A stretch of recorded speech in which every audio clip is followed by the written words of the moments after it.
সেটা ধানের শীষের কান্ডারি আমাদের ডাক্তার মোহাম্মদ ইউনূস আলী ভাই আমাদের তার পাশে দাঁড়িয়ে তার হাতকে শক্তিশালী করে দল বল নির্বিশেষে আমরা এলাকার সন্তান হিসেবে তাকে ভোট দিয়ে জয়যুক্ত করবেন ইনশাআল্লাহ।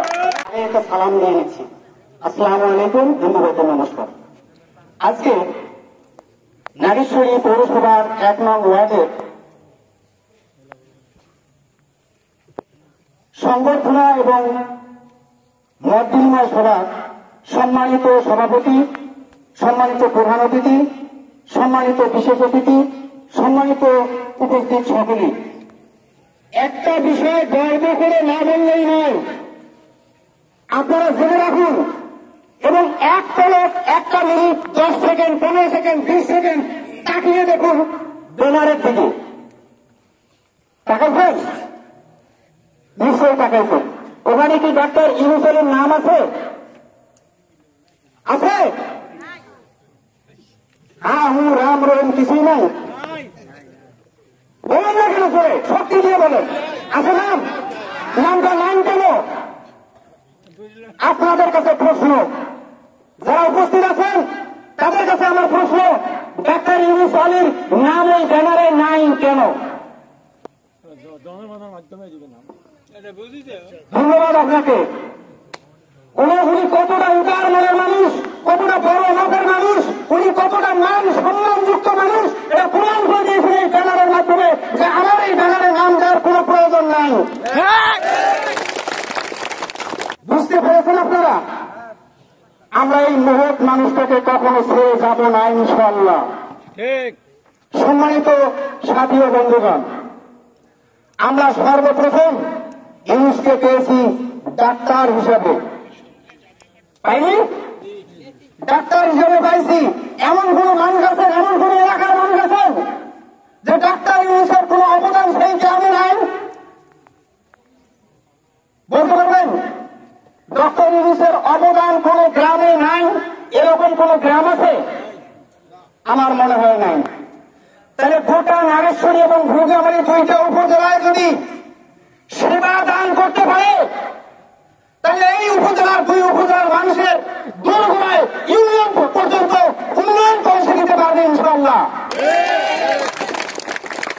আমরা আশা করি আজকে যারা এই 1 নং ওয়ার্ড ব্যতীত অন্যান্য ইউনিয়ন এবং ওয়ার্ড থেকে এসেছেন তারা আমাদের অতিথি, তারা আমাদের অতিথি।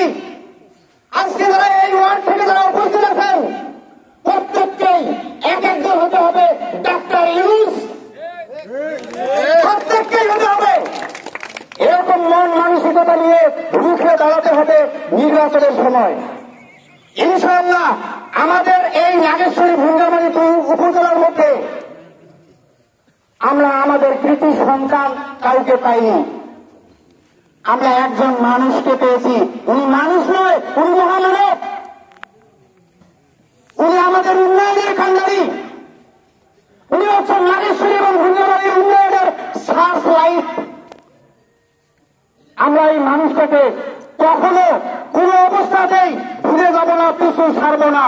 আমরা বিগত এই যে স্বাধীন হওয়ার পর পর্যন্ত, এই নির্বাচনের আগ পর্যন্ত আমরা দেখেছি কয়েকজন সম্মানিত এমপি মহোদয়কে দেখেছি, প্রত্যেকের বাড়ি নাগেশ্বরীতে নয়। আমি একটা আহ্বান জানাই, শুধুমাত্র কথা কি বোঝানো হচ্ছে, শুধুমাত্র একবার একটা মাইক দিয়ে অ্যানাউন্স করে দেওয়া হয়েছে যে এই বাগদানের কৃতি সন্তান ডক্টর মোহাম্মদ ইউনূস উনি বাগদানের বুকে পদার্পণ করবেন। আর এই অ্যানাউন্স থেকে পাওয়া মাত্রই মনে হয় কবর থেকে নামিয়ে দিয়ে এসেছে তার মিটিং শোনার জন্য। সম্মানিত সাথী ও বন্ধুগণ, আমার শরীরটা ভালো না, আমি বেশ কয়েকদিন থেকে অসুস্থ।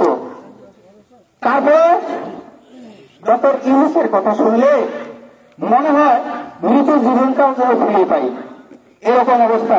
আমি দোয়া করি এবং আশা করি এবং আপনাদের প্রতি আমার উদাত্ত আহ্বান, আমরা ইউনূসকে এমপি হিসেবে পেয়েছি, বলেন তো কিভাবে পেয়েছি? যে সিংহের সামনে দাঁড়াবার সক্ষমতা এই 2 উপজেলার মধ্যে কারো নেই, সেই প্রার্থী দাঁড়িয়েছেন এই জাগেশ্বরী ভঙ্গাবাড়ি 2 উপজেলার এমপি প্রার্থী হিসাবে। এটাই এমপি আমরা পেয়ে গেছি না? পাইনি? অবশ্যই পাইছি। এখন শুধু আনুষ্ঠানিকতা, একটা ফলাফল প্রক্রিয়ার মাধ্যমে আমরা উঠে আনতে চাই ডক্টর ইউনূস আলীকে এমপি হিসাবে। আপনারা কি বলেন?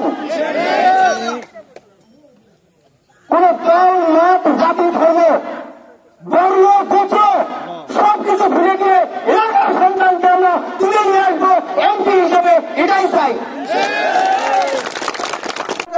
পুলিশ, আদালত বা এলাকার কাছে আজকে এখানে যারা ঠেলা গাড়ি চালায়, রিক্সা চালায়, বা ঘোড়া গাড়ি চালায়, বা অটো চালায়, বা যে মাইক্রোবাস চালায়, কেউ যদি ভাড়া না দেয় আমাকে বলবে। আমার কাছে কিছু কথা এসেছে, আমার অত্যন্ত দুঃখ লাগে। যদি টাকা পয়সা না থাকে, আমার নেতা বলছে বাসায় থাকবা, খালি পকেটে চলা শেখো। আমি কোন ব্যারিস্টারের পোলাপান না, আমার বাবা মা কি করছে আপনারা সবাই জানেন। সেখান থেকে আজকে আমার এই পজিশন, মহান আল্লাহ তাআলার কাছে চির কৃতজ্ঞতা। আমি মাঝে মাঝে হাত আল্লাহর কাছে কৃতজ্ঞতা প্রকাশ করি।